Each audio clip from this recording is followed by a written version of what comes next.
So apparently, I've been calling this show the wrong name. I've been calling it the recap show. It's the After Phish After Show. Apparently, I didn't get the memo. Damn interns. It's your show. You should know the name of your own show. How are we doing? We got Fam here with us, and T and Miss Amanda. How are we doing? Hello, doing great. Thanks for having me back. Yeah, thanks for coming back. So I'm going to throw it to you. Well, what's your overall impression, and then we'll get into some of the specifics with Fam running it for us since he's the best at that. Right on. So, I think there are a lot of standards tonight. I think there's some interesting moments, but I think it's easy for me to forget how technically hard some of the songs are that they played tonight, and I got to get myself sometimes in the right frame of mind. So I think there's a nice melange, a nice mix of some tempos and some genres there, but I'm excited to dig into some specifics with all of you tonight. So that's what I'm saying. I like melange. Yeah. Melange is a $5 word. Maybe a sub to $7 word. Last night's word, feral. That's much better than feral. Oh, so much better. I mean, that's like a $3 word. We got a $7 words going here. There you go. Trav, what'd you think, buddy? Were you vibing on this one? I was. I really like Sigma out of the gate. I thought that jam in there was really tasty. Like kicked off the show nicely. Possum I love that. And then truth be told, like Bag was good. I told you guys in our private chat, I fell asleep during Reba. I took a little nap and I woke up right at the end of Final Hurrah. Yes. And then I was awake for the whole second set. But I just, and I think I told you guys this, I fell asleep at the beginning of Reba. And you know what I never fall asleep during? Ghost. So yet again, another reason why Ghost won the bracket over Reba. Shade. Already shade. Not the song Shade, but there's already shade going. I think this is an interesting thing to start off and to have a little conversation about, because Sigma has already become kind of I'm over it. Yeah. So there you go. That sums it up. I was going to say.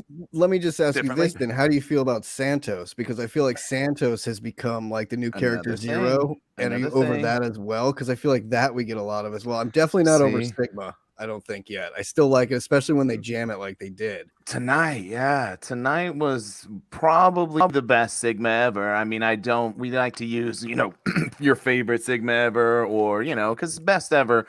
But Sigma is such a new song. I mean, there's probably less than 10 Sigmas, at this point. So I think we're comfortable in saying this is the best ever Sigma. Would you agree, Amanda, on that? Yeah, I mean, there's some songs I'm kind of just in it for the jam, right? Like I'm like, okay, this is cool, but I know what I'm gonna get, or I'm excited for what I'm gonna get potentially. Like but Soul I think, Planet. Actually, that was my note, literally, but it actually carries over, I think, to Sigma too. I will say, I think I have started to formulate a recipe for the 90s kids, potentially contemporary Phish into a random brief 90s song. Like anything off Sacred Disc, like last night, right? Back into the contemporary, and you're like, it keeps you on your feet a little bit. So I'm in it just for that possibility at this point, I think. We still have not got a 20-minute song. Right on. Yeah. I will say overall, too, it's interesting, in Fall Tour, and before we were kind of talking about how they've kind of changed up the set list and put songs in random places that you didn't really expect. They haven't really done that yet in the first set. I mean, it's only been 2 nights, but everything's kind of been where you kind of expect songs to be. So they've opened with Sigma before. It's in the 1 slot. To your point, bringing Possum in as a 90s song. Which they did at MSG in the 2 spot. Yep. And, so it's your first set song. So it's in there, and so it's been interesting that they've kind of gone back to sort of the usual set list. But to your point, it is interesting that they will go sort of new, then old, then sort of new, and kind of keep you on your toes that way now. But they went all old. They went all old from Possum. Then they did the Bag, and then they did the Reba. They were like, all right, like in some ways, standard versions, maybe a very old songs. That AC/DC Bag had a brief moment in '97 where it was a jam vehicle, and since then it's gone back to just fun standard oldie.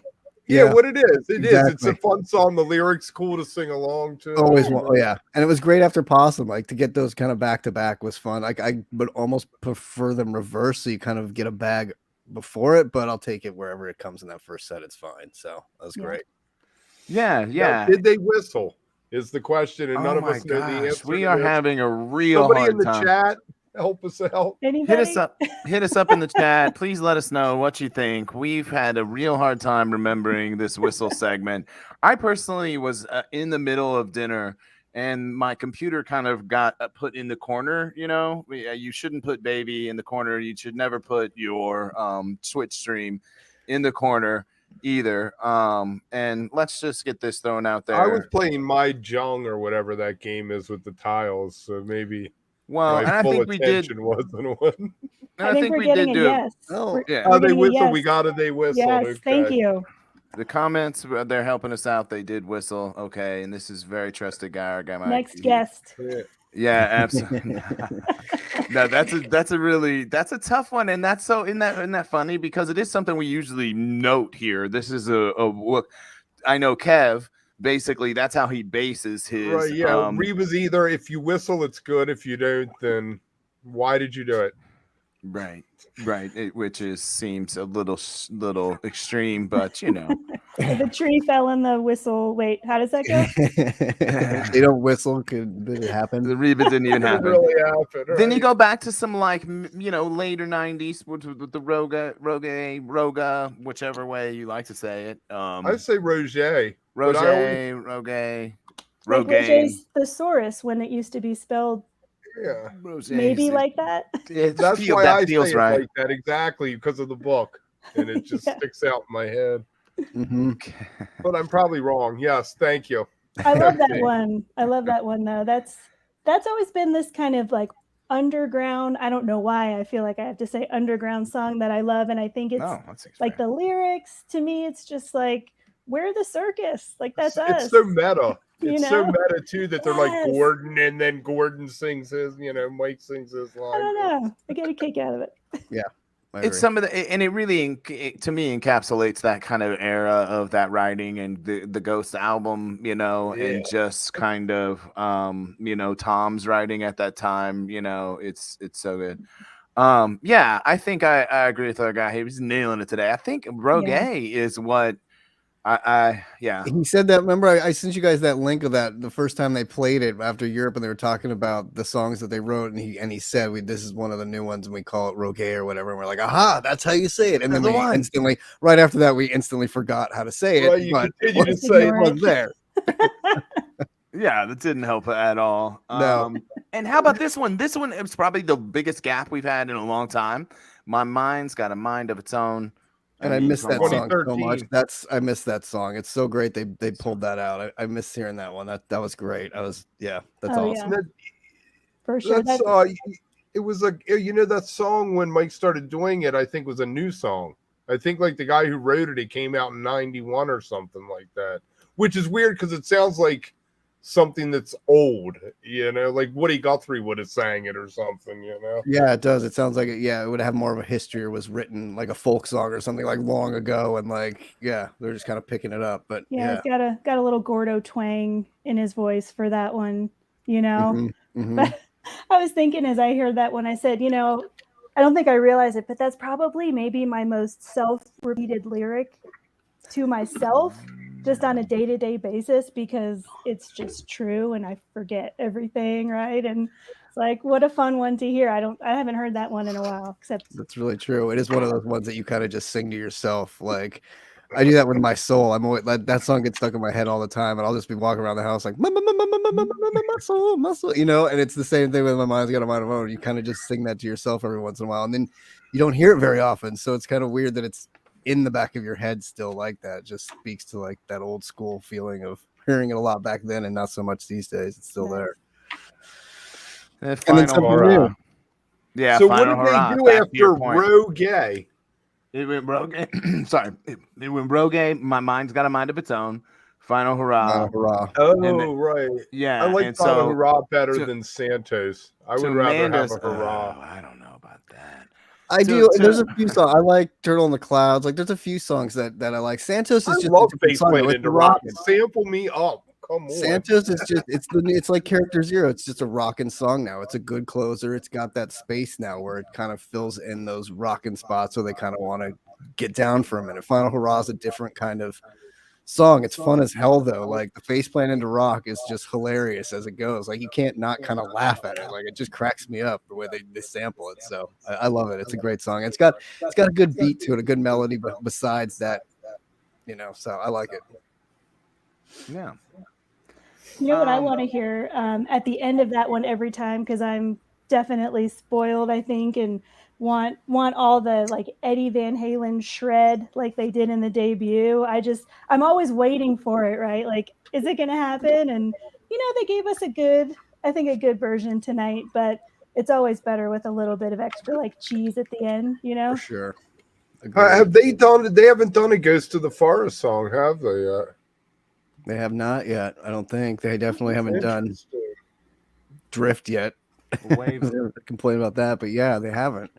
And a lot of covers tonight, which we talked about. MSG was like no covers, and then summer of covers. Come on, summer of covers. Hey, and a couple of the covers were good bust outs. I mean, we'll get to it in the second set in the encore, but that was let's not jump ahead of ourselves because we still let's not jump ahead because they closed that first set with a song that I feel is lost its impact because it's played so much and no version is ever, oh my God, that was the greatest version ever of it, anymore. It's always standard. It's 7 to 10 minutes and this one steps out. So it's really it depends on, again, it's very kind of a classic first set setup, right? Where Sigma kind of the first, well, at least kind of in recent times, I think at least, where you've got a jam vehicle to start the set. You have some standard old school goodies mixed in, to Amanda's point, to the newer, you get this kind of whiplash effect of these kind of brand new songs to, songs from the late 80s. Then you get kind of a bookend, right? You get the last song, which is this Free really has, I wrote down like Pink Floyd funk, they've really kind of leaned into this kind of very, to me, Pink Floyd reminiscent, whether it's Run Like Hell or, just really The Wall in particular sound. And like this one really steps out. So I'm looking forward to re-listening to this Free, which I think you're right, Kev. You don't normally say that nowadays, sadly, right? We did say that though, I think, Kev, after the Chula show last year. Also, so maybe it's a comeback, little comeback for Free. That ended up in the jam bracket, didn't it? Yeah, that was a really good version of Free. So that was one that has been sort of a standout of late, anyway, that they did nail. Yeah, definitely got a little trippy, for sure. That my notes were just a little trippy there, and I was kind of wondering, like, where are they going to go with this? I feel like Mike started to really kind of assert himself at a certain point, and it's the end of the set. Like, what are you going to do? I was kind of wondering what was going to happen at that point with timing and all. I thought we would get another song after it. Yeah. It was kind of an interesting way to close it too. Like, I think somebody in the chat just said first time since 2013 it's closed, which is still almost 10 years ago now, but it is kind of an interesting place for it to close that first set, which is interesting. And I guess you could say that that's a little bit of a switch up, having that close that set and then Antelope close a second set, where I feel like Antelope could have come after Free and closed that first set and been the closer there like it usually is. But it was interesting. Antelope has closed more second sets than any other song. That's interesting. Yeah, and it's also closed more first sets than. Yeah, that's what I was gonna say. His first sets definitely. I mean, second sets I feel like was much more 1.0, 2.0. It's their crutch. I think when Trey doesn't know what to play, he plays Antelope. I think there's a couple like that in a sense, right? Just because that it's an energy regulator. Like if you're up here, it's going to help you up here. If you're not there, I think it's going to help people get to where they want to be. Yeah. Yeah, I agree. Absolutely. And, it really it doesn't necessarily, have the moments that this one had, and we probably don't want to jump too far ahead. But Yeah, no, this let's one, go back to the but this one beginning. got really spicy. But we'll go to the front to the set 2 here. We're kind of up to that point, right? So, it starts with the Lonely Trip song, right? With this wave of hope, right? It actually debuted at Deer Creek in 2021. So this one I think goes back to kind of in that slot of I never needed you like this before, songs Get like it out of that. the way. Well, that's one way to put it, Kev. I was maybe gonna look at it a little Kev different take. way Kev and take. say that it's a high energy 7 to 8 minute rocker that kind of says, hey, we're back, and maybe it's a little bit of a warm up for the band too, in a sense, to get the set kind of rolling, and then usually is followed by something pretty nasty. I love the lyrics. This too shall pass, right? And they really lean into those lyrics, which I think are fun, and they don't have always the best moments lyrically. I think especially recently, right? The only thing I would say is because Trey's, I think, doing a little more writing on his own, and some of the Trey on his own writing, and we've talked Tries about to that, be too Kev. meaningful. Yeah, we've talked about that it's just a little different than when Trey and Tom write together, which I think has some really special moments, and sometimes Trey. But this one I'm like, and Lonely Trip overall, We all like need I an think, editor, is yeah. what it comes down to. You We like all Lonely need Trip, someone to Amanda? look at it and say, are you sure you want to go with pinballs in outer space there? Yeah, exactly. Tom wouldn't have done that. Exactly. No. Who Do you knows like what Lonely Tom Trip? would've done? You like Lonely Trip just as an album, Amanda? I mean, it's not my favorite. I think that I sometimes have to just reorient myself to all the different things that Trey can do and wants to do, and like where are we now, right? So you know what? Catch me on a different day. I might have a different answer, but I think it's what he needed to get out there. The title track stands out for me. Oh, Lonely Trip. I keep they sound checked with that, right? But they still haven't pulled that out.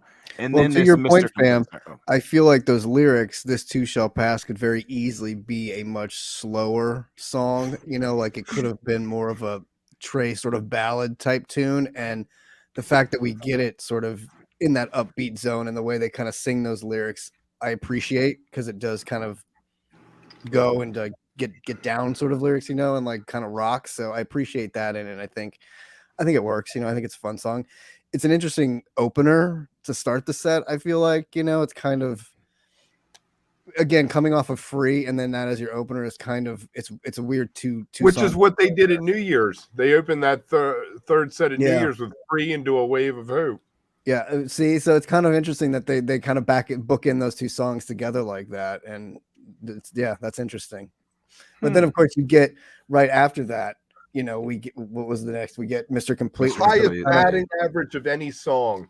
Highest batting average. Every time they play it, it's good, and it's, again, that's a weird two shot there, though, like two kind of songs that are Trey-ish, like, like not really what you'd expect to open a second set with at all, like back to back like that. You're kind of like, okay, but they works. I mean, I'm not complaining about it. I loved it. It's, I'll take a Mr. Completely anytime, because it rocks. It's great. So yeah, we call it the Tony Gwynn of Phish songs.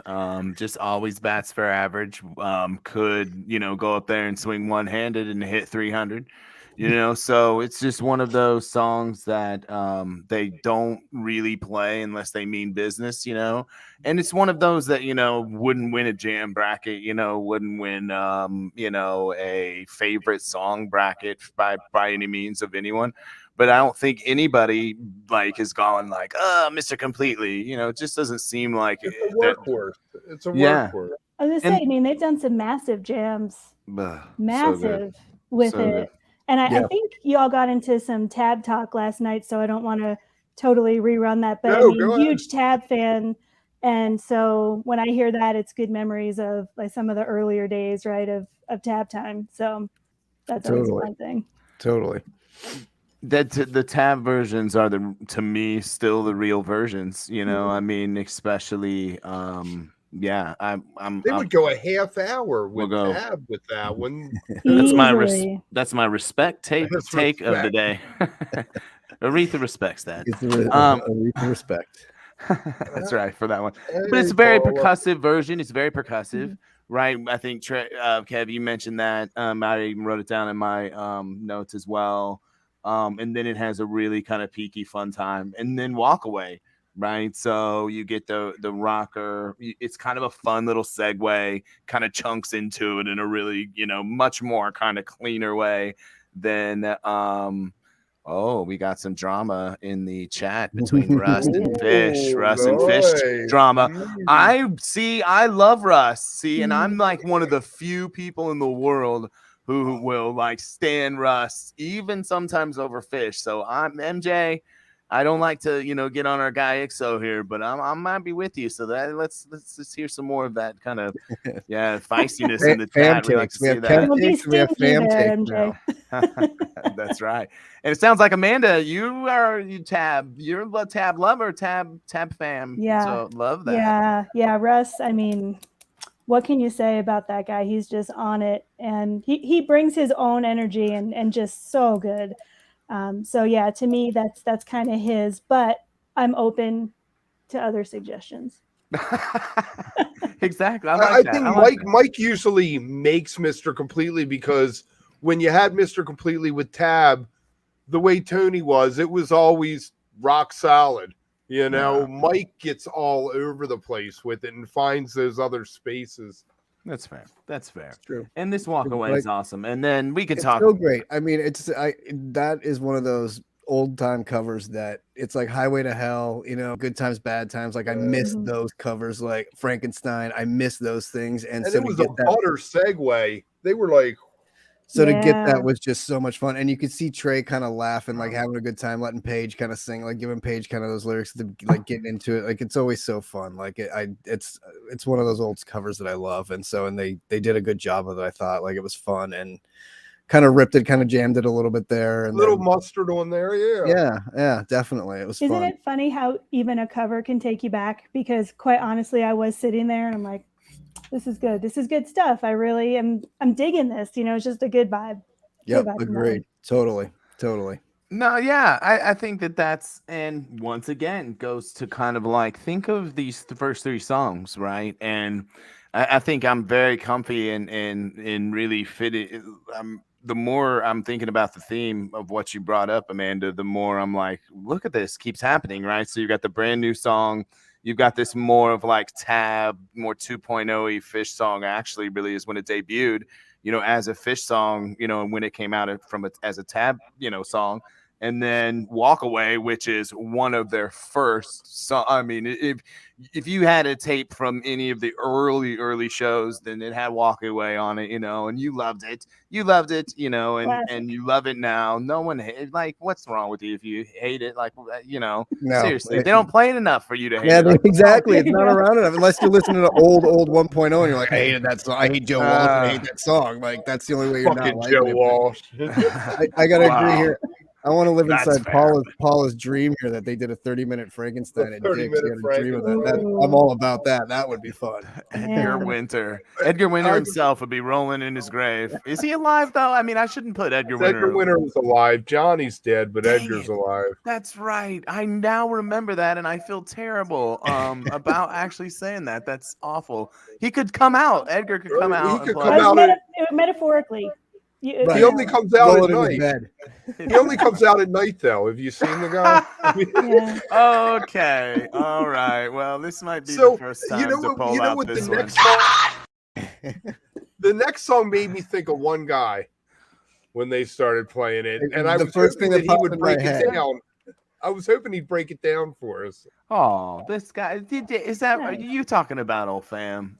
Yeah, well, that is very kind of you. I don't know if Amanda knows this, but Fam did a Golden Age project where he listened to everyone and broke them down and rated them.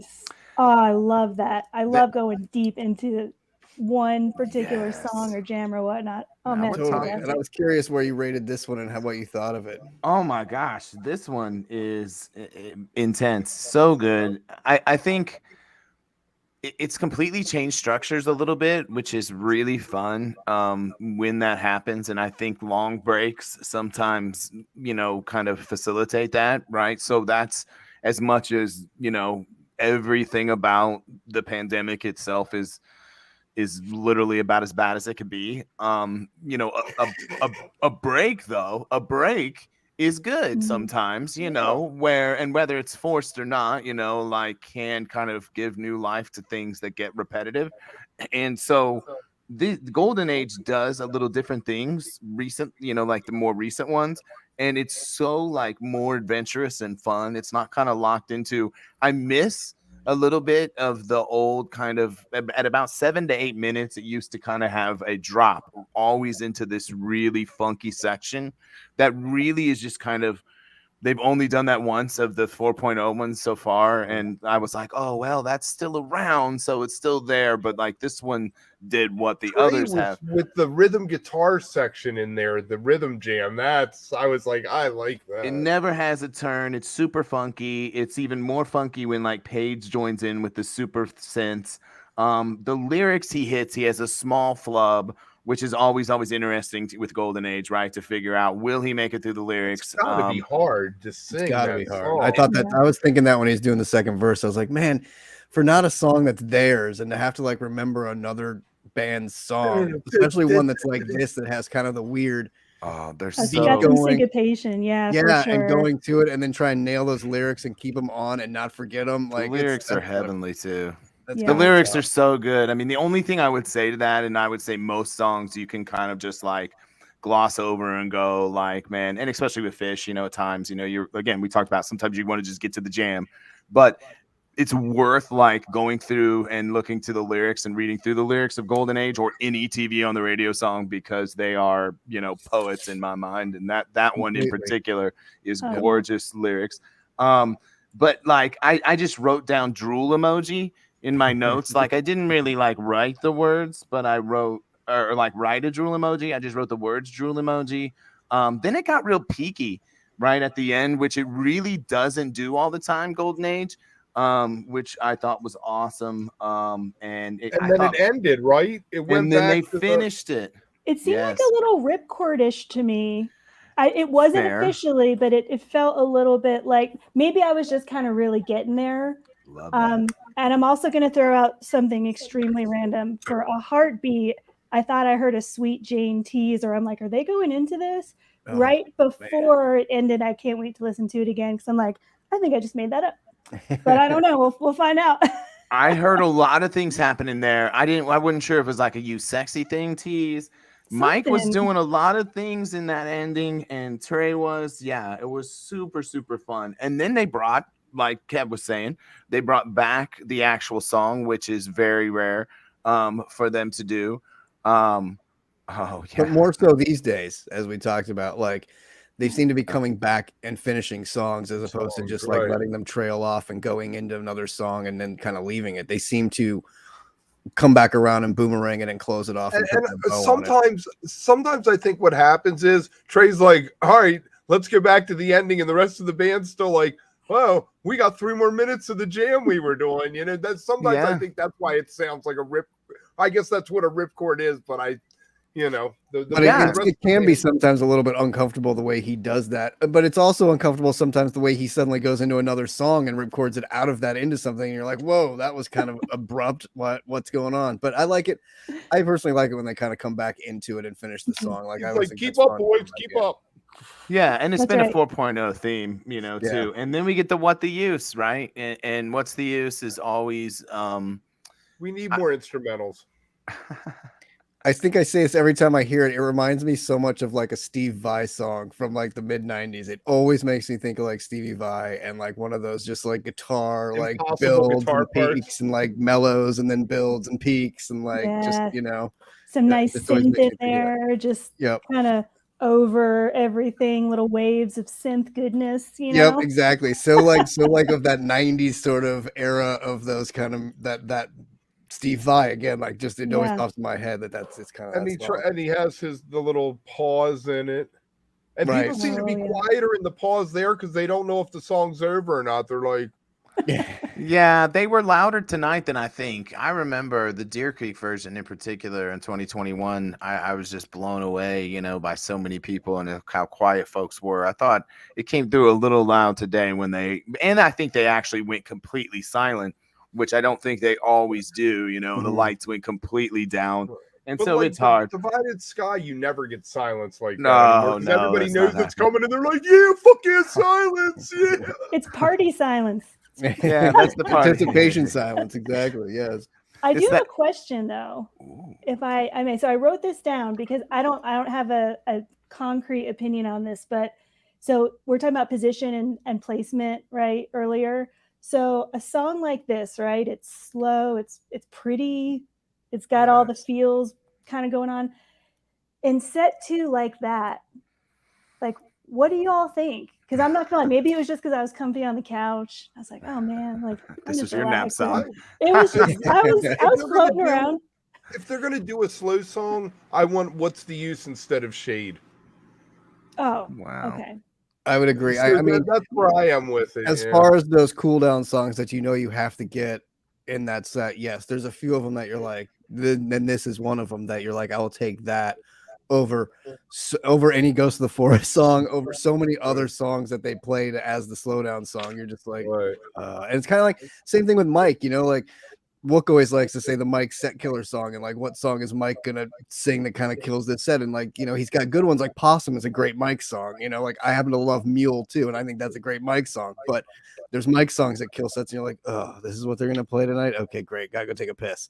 But like there's the same thing to your point with the slow songs too that do that. And I appreciate this one. Like I always think it's a fun. Yeah, it's a Good one. bridge. I think it keeps the flow, and it just, I mean, it was definitely an awesome wake up, after that, not trying to rush things along, but No. it's a And you good- got I mean, they came out with four kind of raging songs in a row there to kind of go. So we were in that zone of, okay, what are we gonna do to like take our breath and like slow it down for a minute? And I thought that was a perfect one there because it was slow, but it's still it still has the feels and still has you like engaged. So And then MoMA, right? So this is a really weird place MoMA. One of the later placed MoMAs ever, And they finished it. They haven't been finishing it lately since Atlantic City. I don't think they had actually finished one. I was excited because I saw, Trey say what it was, and then you see Fishman like bring the mic around. I was like, oh, we're getting like, I thought maybe it was gonna be Susie. Like I was thinking they were gonna rock us with a Susie after taking us down, then come back up with that. But it was MoMA, so I was a little okay, MoMA. But MoMA always jams, it's always kind of funky and gets you kind of dancing and gets that groove back after a slow song. So it's kind of that in between. It's not exactly like rock out after What a slow if it had been "What's back. the Use" Black Eyed Katie though? 2 instrumentals. I mean, I saw you tweeted that. I was like, okay, fair. It's one of my campaigns. Nice. Not It's going working. anywhere, You got but- me. I'm on board. And then you Love get it. so back to I think Amanda mentioned that we got kind of a pretty moment with What's the Use. I think interestingly enough in the Sicket disc in particular, there's some really kind of dissonance and some really like moments that are actually kind of tough on the ear. But What's the Use is beautiful. It has an incredible melody. And I then want The Name Is Slick off of that. There's a song on there Yes. called The Name Is Slick. I want them to do that. Oh, Yeah, that made absolutely, my but- notes. I was right there. See? Nice. Bring My Name Is Slick. My Left Toe is but yeah, there's I a love lot that of those album. songs. There's a lot of those songs that What's the Use really is the only song that's really fully in the rotation, except for now with Quadraphonic Topplings, which we had that conversation. So they obviously are like, interestingly enough, like touching on the Sicket disc, more. So hopefully My Name Is Slick and all these other, songs that are on there do We'll come get out. But But yeah. But really, in some ways, maybe the opposite of the Sicket disc. And when you think of Beauty, and you get If I Could, right, comes up after MoMA, which Their most affecting song, definitely. That's Trey's best.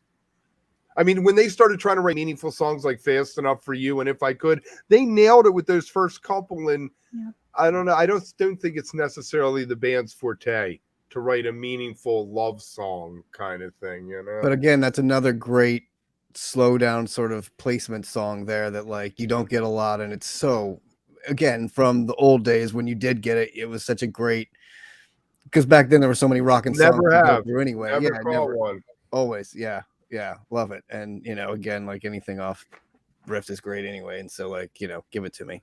1.0 love. Yeah, I think it's interestingly enough, like one of those songs that either chases you or you don't see, you can't, like you have 100 shows like Kev and have somehow not seen If I Could, you know what I mean, or something like that.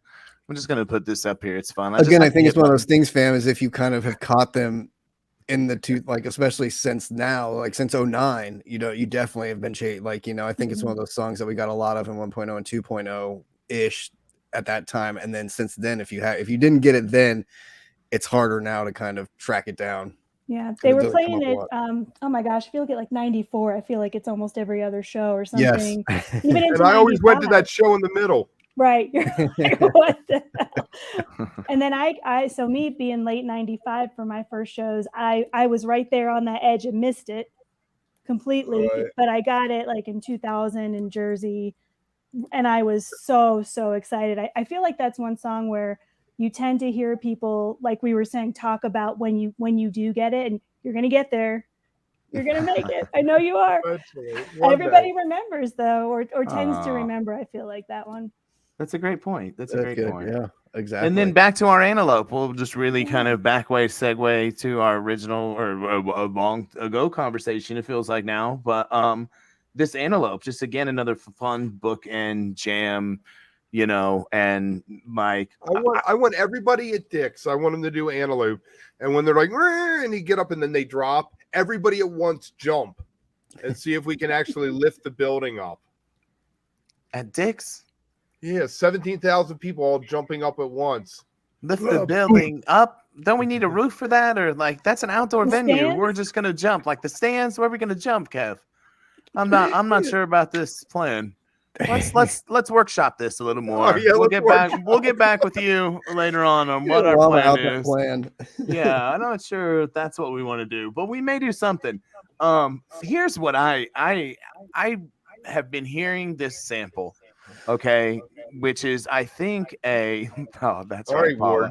Paula is so funny. We're gonna levitate at Dick's. That's right. We're not gonna jump. We're gonna levitate. We're gonna change everybody's oil. That's what it's now. Easy. Yes, Ward. We did hear the sample. Yeah, and so I just kept putting my ear to the whatever I was listening to the Twitch I was listening to, maybe to whatever it was. I definitely worked as hard as I could to do this. Brad and everybody who looks like Brad. Did that as much as I could. So I just wanted to hear what is this sample, and I thank everyone for clearing this up for me. It is a June Cleaver, saying awfully You're rough a little hard on the beaver. Awfully rough on the beaver last night, which is a classic one. And when it finally dawned on me, I thought it was saying meter or something. I was like, and then it just hit me, and I thought that is the funniest thing. And it's a Fishman sample, right? Are we all? Yes. Oh, okay. That's definitely Fishman. Yeah, no, good point. Like who? I can't see Paige sample? going with the beaver. I think because they actually had the kind of the camera on him as he was doing it, and he kind of had that shit-eating grin on his face, that you kind of caught as he was doing that, like like I got busted right on the chalkboard, and I'm gonna do it again. I'm gonna do it again. It was so funny, like symbols. But it's so well played. As much fun as that is as well. They used the beaver sample. Is that what we're calling it? The beaver sample now? Apparently it's I love it. Nice beaver, right? They need that one too from what is that? Naked Gun. Just had it stuffed. Whatever it was. Oh, I have a feeling there's lots more. Oh my gosh, how many?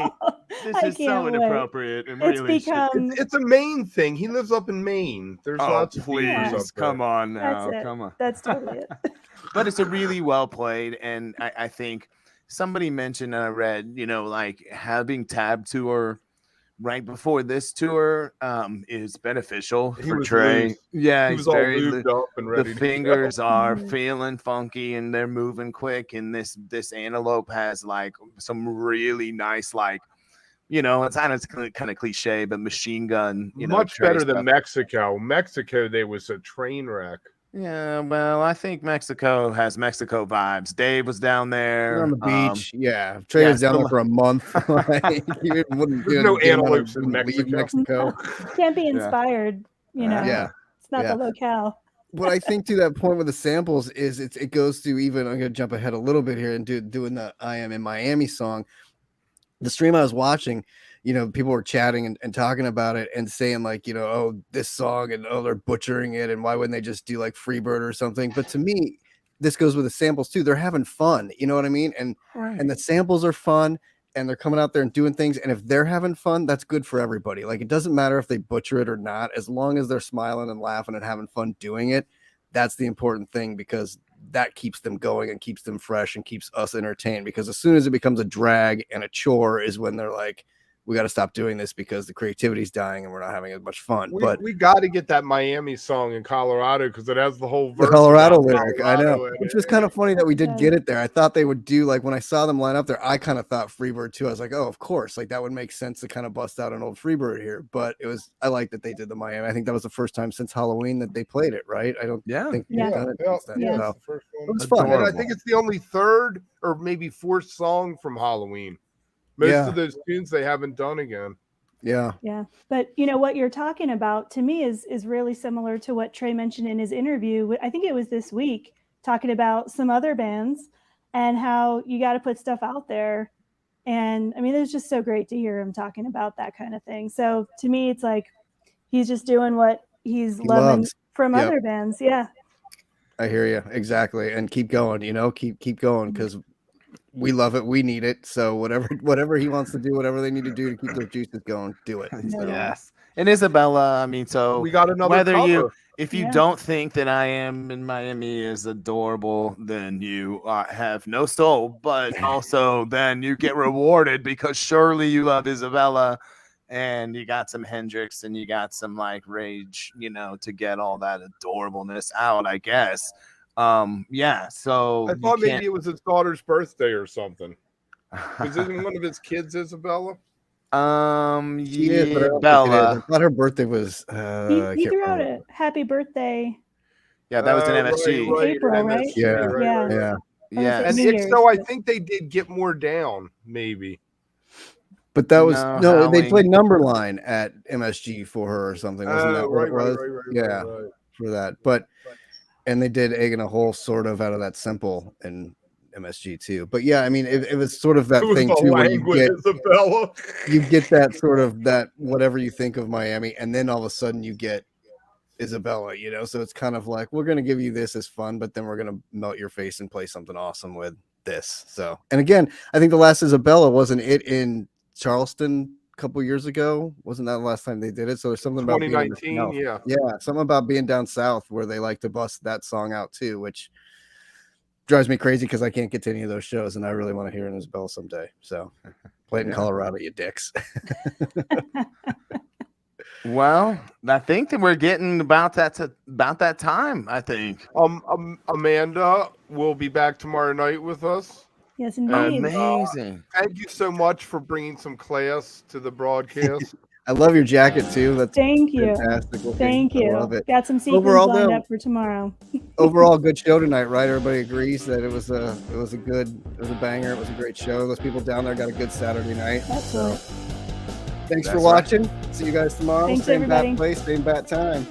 Thanks for coming, y'all. Thanks, Amanda. Appreciate you guys. Got it. See you tomorrow.